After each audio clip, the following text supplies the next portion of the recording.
오늘 우리에게 주시는 하나님의 말씀은 갈라디아서 4장 21절부터 5장 1절까지의 말씀입니다.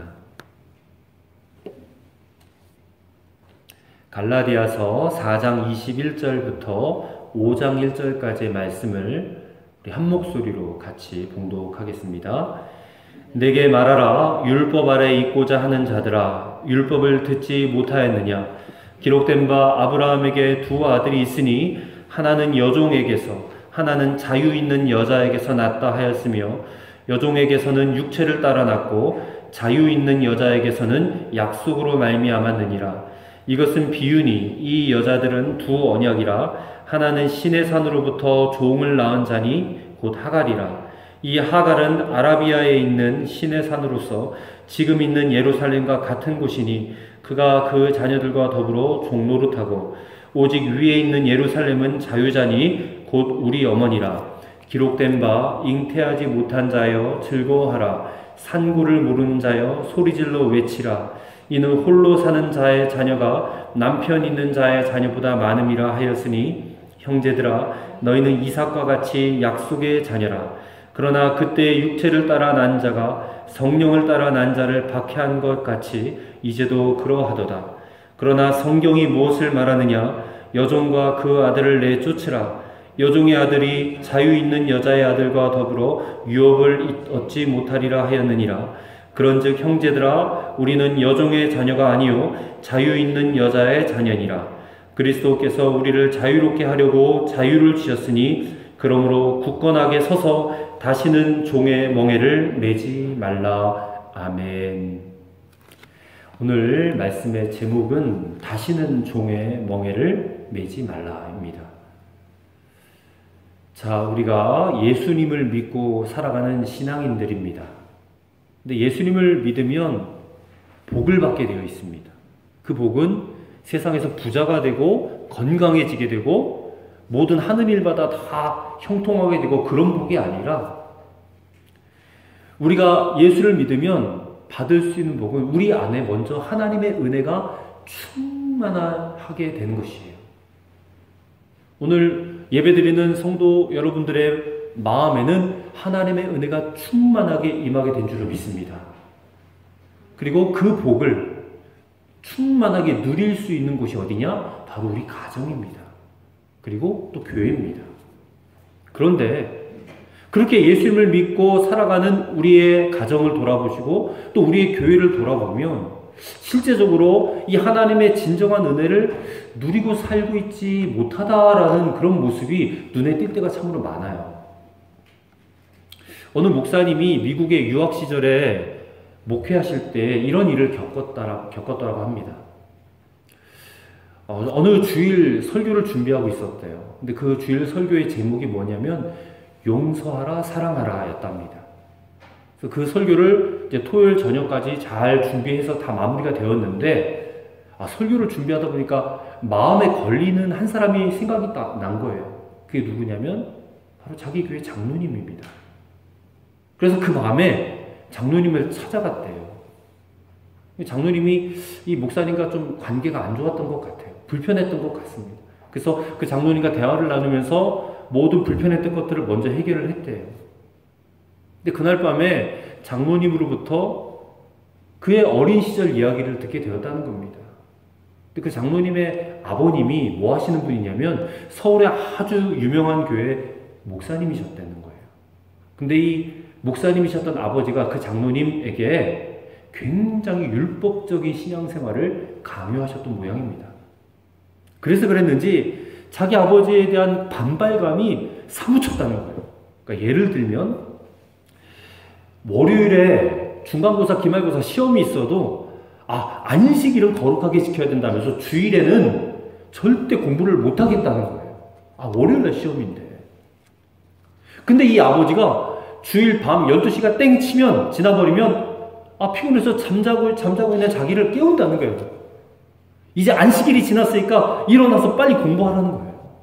얼마나 짜증이 나겠습니까? 그래서 잠도 제대로 못 자고 그래서 월요일날 시험을 보면 또 시험을 망쳤다는 거예요. 근데 그런 일이 한두 번이 아니었다는 겁니다. 그래서 이 목사님이 그 장로님의 학창시절에 그 이야기를 들으시고는 이 장로님이 왜 그러셨는지 이해가 되더라는 거예요. 교회 일을 뭔가 결정을 할 때마다, 당회를 하고 이렇게 기획위원회를 할 때마다 이상하게 사사건건 막 반발하고 브레이크를 걸고 그랬던 그 이유를 알게 됐다는 거예요. 그 장로님 마음 안에 있던 자기 아버지에 대한 반발심이 이 쓴뿌리로 남아가지고 자기도 모르게 담임 목사를 향한 반발심으로 나타났던 거예요. 그래서 그날 밤에 이 목사님과 장로님은 서로를 붙들고 그렇게 막 눈물로 기도해 주었다는 거예요. 그것이 그 후에 하나님께서 그 교회에 놀라운 부흥을 일으키게 되는 그런 계기가 되었다고 말씀하셨습니다. 이 장로님의 아버님 이야기를 우리가 들었지만 이처럼 율법주의라는 것은 무서운 겁니다. 성도의 가정, 또 성도들이 모이는 교회, 예수님을 믿어도 이 분위기 자체가 이렇게 율법적이고 유교적인 그런 가정과 교회가 상당히 많아요. 그래서 자녀들에게 또 교인들에게 예수님을 잘 믿어야 됩니다, 잘 믿어야 됩니다 하고 노래를 부르는데도 이 자녀들이나 교인들이 견디지 못하고 교회를 떠나는 거예요. 율법주의 분위기 때문에. 여러분, 우리가 예수님을 믿었다면 우리 가정과 우리 교회가 은혜로워야 돼요. 율법적인 분위기로 만들어가면 안 돼요. 은혜의 분위기로 계속해서 만들어가야 돼요. 근데 우리 한국 사람의 신성은 안타깝게도 상당히 율법주의에 가까워요. 율법주의가 뭐냐? 이게 잘 이해가 안 된다면 유교적인 분위기라고 생각하면 됩니다. 우리나라 사람들은 유교적 전통을 가지고 있기 때문에 이 예수님을 믿어도 유교적으로 믿기가 쉽습니다. 그 특징 가운데 하나가 뭐냐면 교회에서 직분을 드릴 때에 그 직분을 가지고 서열을 매긴다는 거예요. 이 서열을 굉장히 중요하게 따져요.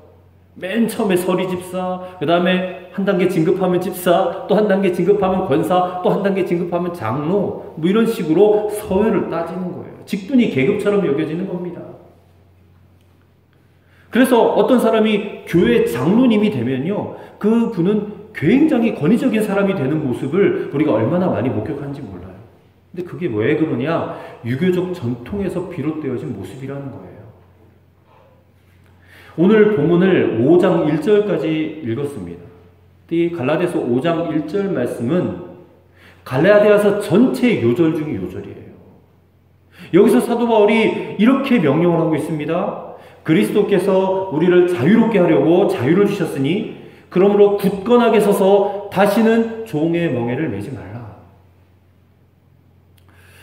우리가 오늘날 살아가는 사회는 종이 없는 그런 사회에서 살아요. 그런데 현실적으로 돌아봤을 때 종은 없는데 종처럼 사는 사람들이 의외로 많아요.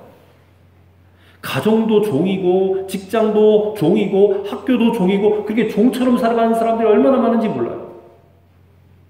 그 말은 가정생활이 멍해처럼 여겨지고 직장생활이 멍해처럼 여겨지고 교회생활도 멍해처럼 여겨지고 근데 그 멍해를 다시는 매지 말라 사도 바울이 명령하고 있다는 겁니다. 근데 이 명령은 사도 바울이 누구에게 명령했느냐? 예수 안 믿는 사람에게 명령한 게 아니라 이건 예수 믿는 사람에게 명령하는 거예요. 예수 안 믿는 불신자들은 이미 죄의 종노릇하고 있거든요. 근데 그들에게 다시 종의 멍에를 매지 말라 그럴 할 필요가 없어요. 그런 말을 할 필요가. 이 명령은 이미 종에서부터 자유함을 얻은 성도들, 크리스찬들에게 하는 명령이에요. 이미 자유를 얻었는데 왜 다시 종노릇하고 있느냐? 멍에를 메고 사느냐? 그렇게 얘기를 하는 겁니다. 근데 생각해 보십시다. 종의 멍에를 매지 말라! 이렇게 굳이 명령할 필요가 있을까요? 그럴 이유가 없습니다. 이미 자유케 된 사람이 누가 일부러 종의 멍에를 메고 살고 싶겠습니까? 그렇게 메고 사는 사람들이 이상한 사람들이죠. 하지만 이해가 안 돼요. 종의 멍에를 메고 사는 크리스찬들이 많이 있다는 겁니다. 목회를 해보면 많은 성도들이 예수님 안에서 자유케 되었음에도 불구하고 여전히 종의 멍에를 메고 살아가는 성도들이 많이 있다는 것을 보게 돼요.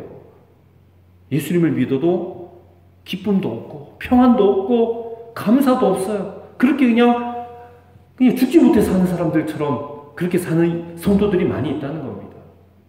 신앙생활하는 것 자체가 멍해로 여겨지는 사람이에요. 오늘도 주일인데 아침에 눈 떠서 오늘 주일이네, 교회 가야 되는데 왜 이렇게 가기 싫지? 예배드리기 싫지? 그게 멍해를 메고 사는 거예요. 멍해를. 이거는 예수 믿어도 그냥 그렇게밖에는 살 수 없어서 그런 것이 아니라 자기 스스로 종의 멍해를 메고 있기 때문이라는 걸 사실을 알아야 된다는 겁니다.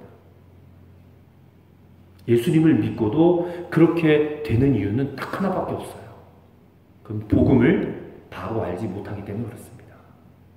그렇다면 우리가 다시는 종의 멍에를 매지 않고 정말 예수 안에서 이미 얻은 이 완전한 자유를 계속해서 누리며 평안과 기쁨과 감사로 살아가는 그런 성도의 삶이 되기 위해서 어떻게 해야 될지 오늘 말씀을 통해서 세 가지로 우리가 함께 살펴보고자 합니다. 첫째로 복음의 말씀 위에 굳건하게 서야 한다라는 겁니다. 사도 바울이 5장 1절 말씀에 다시는 종의 멍에를 매지 말라 하고 말하기 전에 먼저 명령한 것이 있습니다. 그게 뭐냐면 굳건하게 서서라고 말했어요. 굳건하게 서서. 그렇다면 이 굳건하게 서서는 어디 위에 굳건하게 서라는 말이에요? 복음의 말씀 위에 굳건하게 서라. 그 말이에요. 그 말은 복음을 바로 알아라라는 그런 명령입니다. 갈라디아 교회 교인들이 왜 다시 종의 멍에를 매게 되었을까? 어처구니 없는 말이지만 그들 안에 하나님을 좀 더 잘 믿어보겠다라고 하는 그런 마음, 그 열심히 있는 마음 때문에 그래요. 이해가 되세요? 사도 바울은 갈라디아 교회 교인들에게 오늘 21절 말씀 보면 율법 아래에 있고자 하는 자들아 라고 말을 했는데 이 갈라디아 교인들이 왜 율법 아래에 있고자 했을까요? 율법 아래에 있다는 것은 율법을 지키고 살겠다라는 그런 말인데 이 율법 지키는 것이 하나님을 더 잘 믿는 것이라고 여겼기 때문에 그래요. 갈라디아 교회 교인들이 처음 복음 들었을 때에 사도 바울이 당신들 예수님을 믿으면 구원받습니다. 예수님을 믿으세요 저랬을 텐데 그 예수님을 믿기만 하면 하나님은 우리를 사랑하시고 우리를 하나님의 자녀로 삼으시고 또 나중에 죽어서 천국도 가게 해주시고 이 말을 처음 들었을 때 너무 좋았던 거예요. 뭐 다른 거 할 필요가 없고 믿기만 하면 된다니까. 근데 그렇게 살다 보니까 점점 마음에 의심이 생기기 시작한 겁니다. 어떤 의심이냐? 정말 믿는 것 하나만 가지고 하나님이 정말 날 사랑하실까? 내가 하나님의 자녀가 될까? 내가 구원받고 천국 갈 수 있을까? 이 의심이 들어온 거예요. 왜냐하면 믿었지만 자기의 모습을 돌아보면 그냥 한심하기 짝이 없거든요. 부족하기 짝이 없거든요. 예수님을 믿어도 왜 나 이렇게밖에 못 살지? 자신의 삶이 하나님의 기준에는 이게 턱도 없이 모자르다는 것이 느껴졌기 때문에 그래요. 그런데 한편으로 보니까 율법을 열심히 지키는 유대인들이 있는 거예요. 이 유대인들은, 유대교인들은 정말 철저하게 신앙생활하는 모습을 보는 겁니다. 철저하게 안식을 지키고 철저하게 율법을 지키고 그렇게 살아가는 게 그럴듯해 보이는 거예요. 아니 안식일을 지켜도 어쩌면 그렇게 철저하게 지키는지 안식일에는요 이렇게 간단한 물건 같은 것도 하나 들지도 않아요. 이런 컵, 이런 물병 하나 들지 않아요. 어느 정도 이상은 다 일이라고 여기기 때문에 그런 것도 하지도 않는다는 겁니다. 그런데 반해서 복음은 무조건 믿으라, 무조건 누려라 그렇게 말을 하니까 그것보다 이렇게 율법을 지키고 규칙을 지키고 절기를 엄격하게 지키는 것이 더 하나님 앞에 열심히 믿고 더 잘 믿는 것처럼 보이는 거예요. 갈라디아 교회 교인들이. 그러니까 유대교인들을 보면서 갈라디아 교인들이 속으로 저렇게 철저하게 율법을 지키는 사람과 그냥 나처럼 그냥 무조건 믿기만 하는 사람 중에 하나님이 누구를 더 사랑하실까? 율법을 철저히 지킨 사람 사랑하겠지 나처럼 그냥 믿기만 하고 날마다 그냥 그렇게 실패하고 좌절하는 내 모습을 하나님 과연 사랑하실까? 이렇게 생각을 한 거예요. 그래서 자유의 복음을 받고도 어리석게 다시 율법이라는 종의 멍에를 뒤집어 쓴 것입니다. 여러분 복음을 정확하게 모르면 우리도 그들처럼 마음이 이렇게 흔들릴 수밖에 없는 겁니다. 오늘날 신앙생활하면서 우리가 교회 나오는 거, 주일 성수하는 거, 11조 생활하는 거, 전도 열심히 하는 거, 교회 봉사하는 거 다 좋은데 그렇게 해야지만이 하나님이 나를 사랑하신다라고 생각하는 이들이 많다는 말이에요. 그게 바로 율법주의라는 거예요. 율법주의. 여러분, 하나님은 이미 우리를 사랑하십니다. 그 증거가 바로 십자가에 버렸어요. 우리는 그리스도 예수 안에서 보여진 십자가의 그 사랑이 너무 감사해서 주일에 나와서 예배를 드리고 싶은 거예요. 십자가의 그 사랑이 너무 고마워서 새벽에 나와서 기도하고 싶은 거고, 십자가의 그 사랑이 너무 기쁘고 감사해서 하나님 앞에 헌신하고 싶어 하는 것. 이게 바로 은혜 생활이에요. 겉으로 보기에는 똑같아 보이는 것 같아도 기본적으로 그 뿌리가 다른 거예요. 뿌리가. 서울에 있는 어느 역사가 오래된 교회가 있습니다. 근데 그 교회에서 부흥회를 하면 이 부흥회를 마치는 날에는 강사 목사님의 그 사모님을 같이 초청을 해서 함께 감사의 인사를 드리는 게 관례였대요. 그래서 어느 해에도 부흥회를 열어서 큰 은혜를 받았다는 겁니다. 그래서 마지막 집회 때 이제 강사 목사님에게 사모님도 함께 꼭 오시라고 부탁을 드려서 사모님이 같이 오셨어요. 그래서 사모님을 모시고 온 교우들이 축복해드리고 또 감사를 표현을 했는데 그만 이 사모님이 입고 온 옷이 문제가 됐습니다. 무릎이 약간 보이는 미니스커트를 입고 오셨는데 그 모습을 본 그 교회 성도들이 시험에 드는 거예요. 모든 받은 은혜를 다 쏟아버리고 말았다라는 그런 이야기를 들은 적이 있습니다. 그러니까 왜 그러냐? 그 교회 교인들 나름대로는 하나님을 더 잘 믿어보겠다라고 하는 것, 즉 교회에 올 때는 좀 긴 치마를 입고 색깔도 요란스러운 거 입지 않고, 그러니까 복장에 굉장히 민감한 그런 교회였던 거예요. 근데 그렇게 하는 이유가 뭐냐면 하나님을 더 잘 믿자라는 그런 태도로 보여진 건데, 그게 시험거리가 된 거예요. 여러분, 이게 율법주의의 한 모습입니다. 복음의 본질을 정확하게 알면 사실 그건 아무것도 아닌 문제인데 율법주의에 사로잡히면 그만 이게 심각한 문제가 되고 마는 것입니다. 성도들이 이단에 빠지는 문제도 똑같아요. 왜 이단에 빠질까요? 그 이단에 가서 믿는 것이 하나님을 더 잘 믿고 더 잘 섬기는 길이라고 속았기 때문에 그래요. 이단에 빠지는 성도들을 보면 대부분은 정말 순진한 분들입니다. 그리고 그들 마음에는 대부분 다 갈급함이 있어요. 그러나 말씀과 복음에 대한 바른 지식이 없기 때문에 그냥 속임을 당하는 것입니다. 그래서 이단에 빠진 사람들을 건져내기가 참 어려운 이유는 그들이 우리보다 더 잘 믿는다라고 생각하기 때문에 건져내기가 쉽지가 않은 거예요. 이런 복음을 정확하게 알지 못하면 그냥 이렇게 되고 마는 것입니다. 대구에서 목회를 하시는 김서택 목사님이라는 분이 계십니다. 이 강해 설교로 굉장히 유명하신 분이세요. 근데 그 목사님은 어릴 때 이야기를 했습니다. 근데 어릴 때에 초등학교 3학년 때였는데 자기 엄마를 좀 바꾸고 싶었다. 그런 얘기를 했던 적이 있습니다. 초등학교 3학년 시절에 아주 친한 친구가 하나 있었습니다.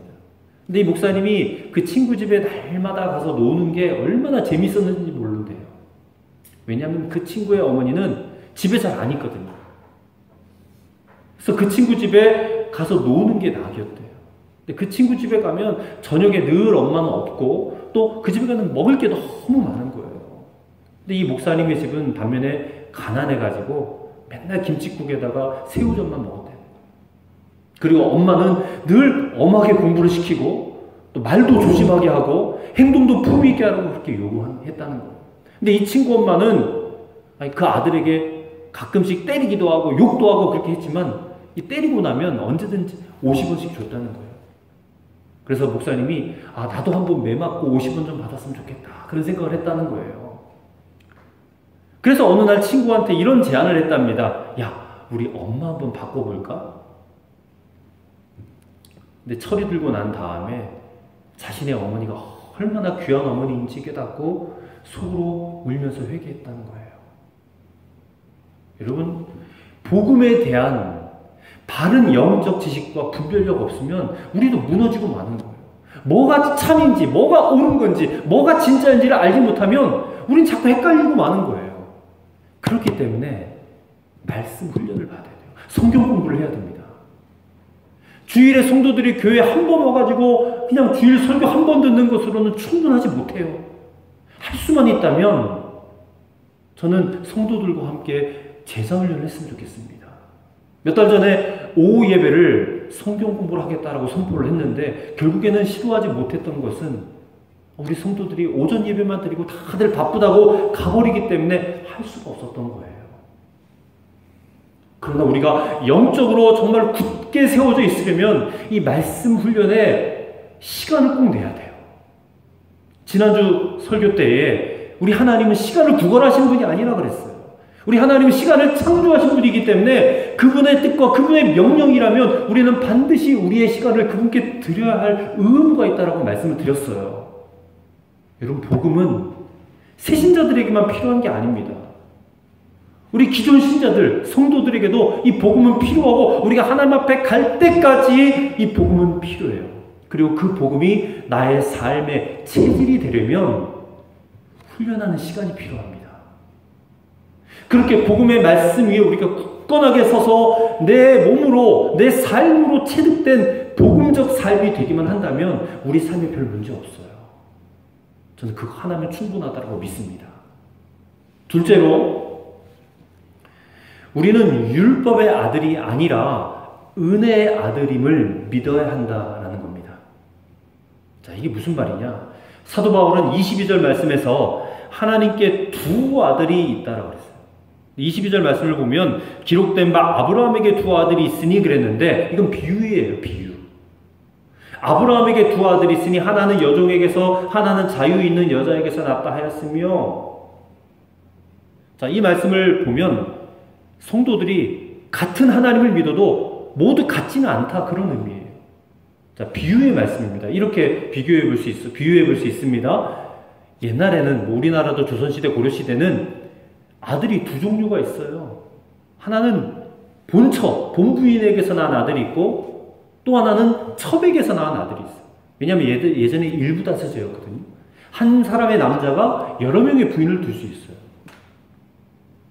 근데 본부인에게서 낳은 아들, 첩에게서 낳은 아들이 있는데 이 첩에게서 낳은 아들을 서자라고 불러요. 서자. 그래서 이 본부인에게서 낳은 아들과 분명히 신분의 차등을 두었어요. 그러니까 같은 아들인데 아버지는 똑같은데 다른 거예요. 신분이 달라요. 근데 바울이 이것을 아브라함의 두 아들인 이삭과 이스마엘을 예로 들은 겁니다. 우리가 다 알다시피 이삭은 본부인의 아들이죠. 사라의 몸에서 난 하나님의 약속의 아들이에요. 은혜의 아들이에요. 근데 이스마엘은 어떤 아들입니까? 약속을 기다리지 못해서 그 사라의 몸종이었던 하갈에게서부터 난 아들이에요. 이 아들은 율법의 아들입니다. 똑같은 아브라함의 아들이지만 이 이삭과 이스마엘은 처지가 달라요. 그런데 하나님의 자녀도 뚜렷이 두 종류로 나눠요. 하나는 율법의 아들, 즉 율법을 따라 살아가는 사람이고, 또 하나는 은혜의 아들, 약속을 따라 살아가는 사람이에요. 율법을 따라 사는 율법의 아들은 어떻게 사는지 아세요? 하나님을 만족시켜 드리기 위해서 어떤 수준을 만들어 놓고 그것을 달성하기 위해서 끊임없이 노력하는 사람이에요. 이 율법의 아들이에요. 그러나 약속을 따라 사는 은혜의 아들은 이미 하나님의 아들이 되었음을 믿고 평안과 감사와 은혜로 살아가는 사람이에요. 여러분, 우리의 자녀를 한번 생각해 보세요. 우리의 자녀는 어떻게 살아가고 있습니까? 율법의 아들처럼 부모를 만족시키기 위해서 끊임없이 어떤 기준에 도달하기 위해서 노력하고 애쓰면서 그렇게 살아가고 있습니까? 아니면 은혜의 아들처럼 이미 우리의 자녀인 것을 믿고 마음 놓고 살아가고 있습니까? 어느 날 부모님이 집에 들어갔더니 아이가 깨끗이 청소를 해놓고 설거지도 다 해놓고 빨래도 다 해서 널어놨어. 그리고 앉아서 공부도 열심히 하고 어리광도 부리지 않고 때를 쓰지도 않고 그리고 얼굴에 웃지도 않고요. 언제나 긴장하고 있는 거예요. 그럼 부모가 어떻겠습니까? 그 아이를 볼 때 불편해서 견딜 수 없는 거예요. 아니, 불러 앉혀놓고, 야, 너 왜 그래? 그렇게 묻지 않겠습니까? 예, 그랬더니 아이가 하는 말이, 엄마, 아빠, 제가요, 더 열심히 할 테니까 저를 아들로, 딸로 삼아주세요. 무엇이든지 시킨 대로 다 할 테니까 제발 저를 집 밖으로 내쫓지만 마세요. 그렇게 말을 한다면 여러분 즐겁하지 않겠습니까? 아마 그 아이 데리고 정신병원에 가야 된다고 생각할 거예요. 겉으로 보면 착하고 효도하는 것 같지만 내 아이하고 사는 것 같지가 않을 거예요. 남의 아이하고 사는 것 같을 겁니다. 근데 우리의 아이들을 보면 어떻습니까? 우리 규원이, 예언이 보면 그냥 마음을 텅 놓고 살아요. 마음을 텅 놓고. 우리 아이들을 보면 사실 이렇게 말하면 미안한 말이지만 뭐 하나 제대로 해놓는 게 없어. 방을 제대로 치우기를 하나, 공부를 뭐 열심히 하긴 하나, 부모 말을 열심히 듣긴 하나, 뭐 생활도 그렇고 성적도 그럭저럭 그래요. 근데 학교 끝나면 당당히 문을 열고 집으로 들어와요. 저 들어가도 될까요? 하고 물어보지 않아요. 그냥 띠띠띠 누르고 그냥 들어와요. 그리고 배고프면 엄마한테 달려가가지고 엄마 먹을 거 없어? 나 배고파. 그러는 거예요. 그뿐입니까? 돈 내라고 하는 뭐 이게 고지서가 날라오면 그냥 갖다 줘버리고 그냥 갚아요. 들어가 버려요. 또 뭐 살 거 있으면, 필요한 거 있으면 용돈 달라고 엄마 나 돈 줘. 이렇게 손 내밀어요. 어떻게 생각하면 뻔뻔하게 그지없어요. 그런데 그 모습이 바로 자녀의 권세를 누리는 것입니다. 아니, 자기가 한 게 있긴 하지만, 그래도 나는 이 집의 자녀잖아. 이 사람이 내 아빠고 이 사람이 내 엄마고 나한테 밥 해줄 책임이 있고 나 길러줄 책임이 있으니까 이렇게 당당하게 느끼고 사는 것이 바로 자녀답게 사는 거예요. 여러분, 이것이 바로 은혜의 아들의 모습인 줄로 믿습니다. 28절 말씀 보세요. 형제들아, 너희는 이삭과 같이, 누구와 같이? 이삭과 같이 약속의 자녀라. 은혜의 아들이라는 거예요. 은혜의 아들. 자, 31절 말씀. 그런즉 형제들아, 우리는 여종의 자녀가 아니요. 여종의 자녀는 이스마엘이에요. 율법의 아들을 말하는 겁니다. 근데 여종의 자녀가 아니요. 누구의 자녀예요? 자유 있는 여자의 자녀. 즉 이삭이라는 거예요. 은혜의 아들이라는 거예요. 여러분, 정말 아멘 아닙니까? 여러분, 이삭입니까? 이스마엘입니까? 우리는 이삭이에요. 우리는 은혜의 아들이에요. 근데 하나님을 그렇게 믿고 살아가는 내 모습을 볼 때에 난 왜 이렇게 두려워하지? 왜 이렇게 자꾸 초조하게 살지? 그럴 이유가 없다는 거예요. 우리는 하나님 안에서 마음 텅 놓고 살아도 돼요. 왜? 우리는 율법의 아들이 아니니까. 우리는 은혜의 아들이니까. 우리는 약속을 믿고 그 약속을 따라 살아가는 자녀가 되었으니까 이 사실을 믿으란 말입니다. 하나님을 믿어도 정말 자녀답게 마음 텅 놓고 믿고 살아야 된다는 거예요. 그것이 바로 예수님을 이 땅에 보내주시고 우리를 구원해 주신 하나님의 계획에 맞는 것입니다. 여러분, 하나님이 정말 나를 사랑하신다는 거예요. 내가 그것을 믿고 교회에 나오는 거예요.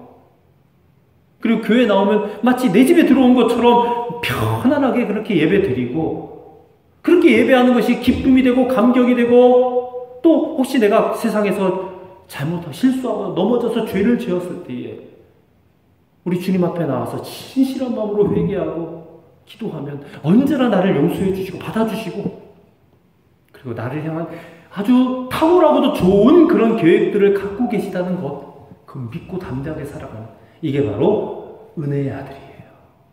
약속을 믿는 자녀의 삶의 모습인 줄로 믿습니다.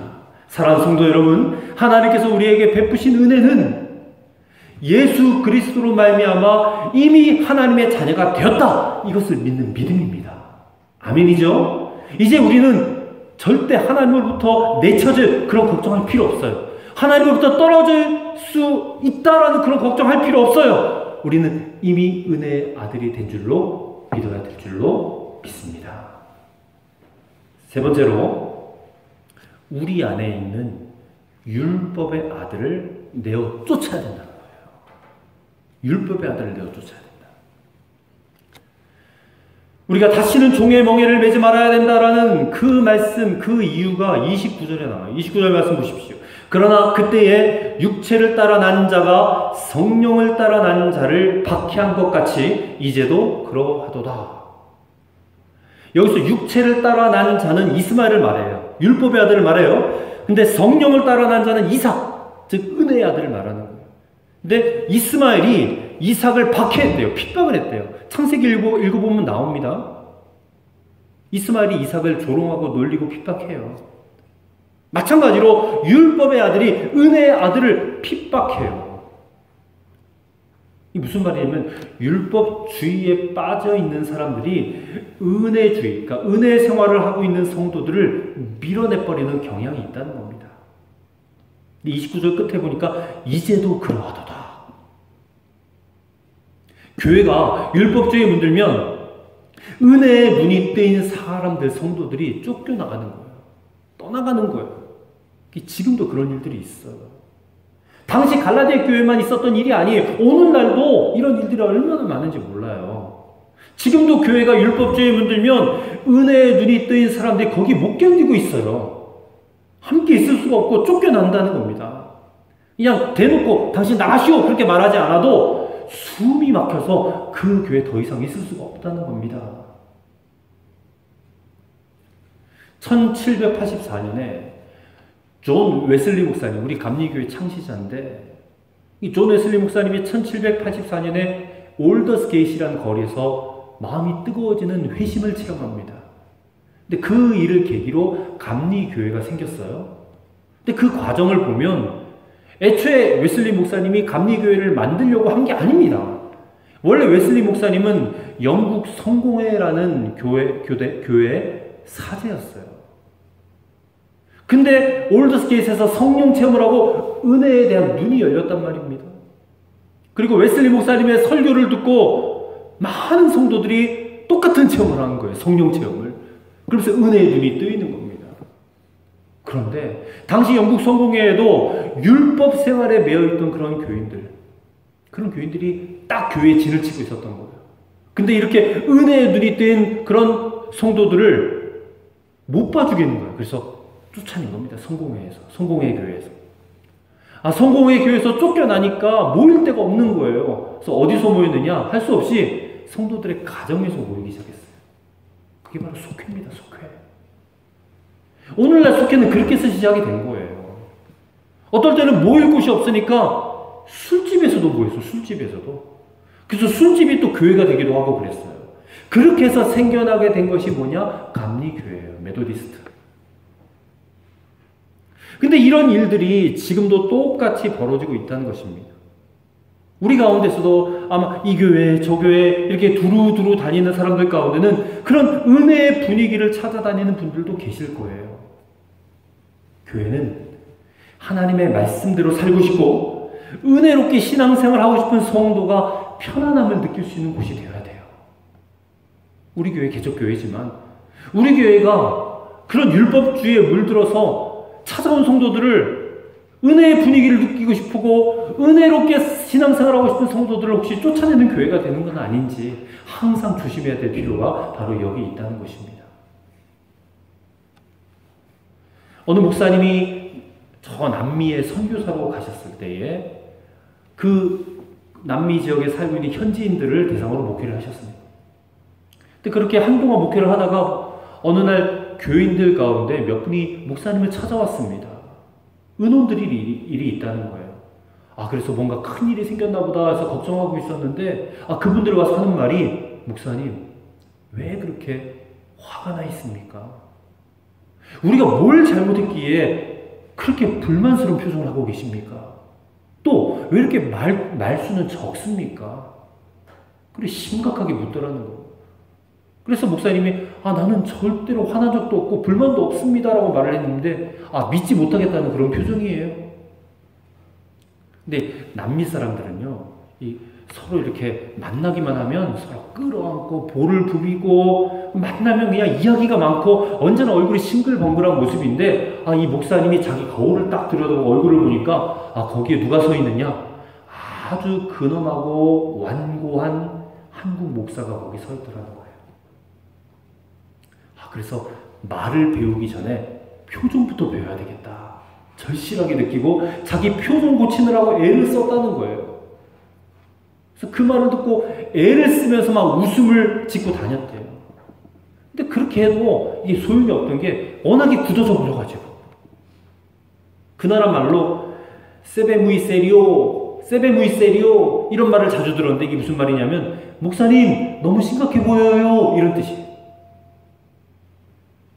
이 목사님처럼 저도 참 심각한 얼굴을 가지고 있는 게 고민이 돼요. 그게 뭐냐면 나도 모르게 내게 배어져 있는 이 유교적인 틀 때문에 그렇습니다. 정말 예수님의 은혜와 그 사랑이 내게 충만하게 임하게 되면 내 그 안에 있는 그 충만함이 얼굴을 통해서 이렇게 기쁨이 배어나오게 되어 있는데 말이에요. 예수님을 믿어도 이것을 극복하는 게 쉽지가 않습니다. 근데 저뿐만이 아니라 많은 그리스도인들이, 많은 성도들이 예수님을 믿어도 유교적인 이런 습성들, 틀이 배어 있어서 참 힘들어해요. 담임 목사인 저부터 항상 조심해야 될 것이 저도 모르게 우리 교회를 율법적으로, 유교적으로, 형식적으로 목회해 나가고 있는 건 아닌지 끊임없이 돌아봐야 되겠습니다. 목회자인 나는 정말 은혜 가운데 사는가? 정말 기쁨으로 교회 생활하고 있는가? 정말 그리스도의 용서와 사랑으로 성도들을 대하고 그렇게 관계를 맺고 있는가? 점검해 봐야 되겠습니다. 그래서 우리 교회에 찾아오는 성도들이 더욱더 은혜롭게 신앙생활을 할 수 있도록 편안함을 느끼는 그런 교회를 만들어 가야 되겠습니다. 성도 여러분, 저뿐만 아니라 우리 모두가 우리 교회를 소중하게 지켜야 됩니다. 은혜의 분위기로 신앙생활하도록 우리가 지켜가야 돼요. 이에 대해서 사도 바울이 엄하게 명령한 게 있습니다. 바로 30절이에요. 우리 30절 말씀을 같이 읽겠습니다. 그러나 성경이 무엇을 말하느냐? 여종과 그 아들을 내쫓으라. 여종의 아들이 자유 있는 여자의 아들과 더불어 유업을 얻지 못하리라 하였느니라. 이것은 율법주의에 물들어 있는 어떤 성도를 내쫓으라 이런 말이 아니라 바로 우리 마음속에 나도 모르게 배어있는 율법주의적 경향을 내어 쫓으라 이런 말이에요. 미국 갈보리 교회 척 스미스 목사님이라고 하니 목회 초기에 히피족이라고 미국 사회를 뒤흔들어 놓던 그런 히피족이라는 그 젊은 청년들이 있었어요. 이 사람들이 어떤 사람들이냐면 2차 세계대전이 끝난 다음에 출생한 그런 세대들이에요. 이 세대들이 그냥 기성세대들, 어른들에게 그냥 무조건 반발심을 가지고 그리고 남자도 여자처럼 머리를 막 길게 기르고 옷도 막 대충 아무렇게나 입고 길거리에서 그냥 나가서 노숙하고 자고 기타나 둘러매고 나가서 자기들의 노래를 만들어 부르고 신발도 제대로 신지 않고 맨발로 다니고 막 끼리끼리 그냥 자기들끼리 혼숙하면서 자유분방한 그런 생활을 하던 이들을 히피라고 불렀어요. 히피족. 근데 이 목사님이 그 히피족에게 가서 전도를 했습니다. 그래서 교회로 다 데리고 왔는데 이 히피족이 교회로 들어오니까 교회 기존의 중직들이 기겁을 했다고 해요. 왜냐하면 이 맨발로 그냥 흙무더기를 그냥 밟고 다니던 그 발로 그냥 예배당에 들어오니까 예배당에 깨끗하게 깔아놓은 카페트가 더러워진다는 거예요. 그때 척스미스 목사님이 이런 유명한 말을 했다는 겁니다.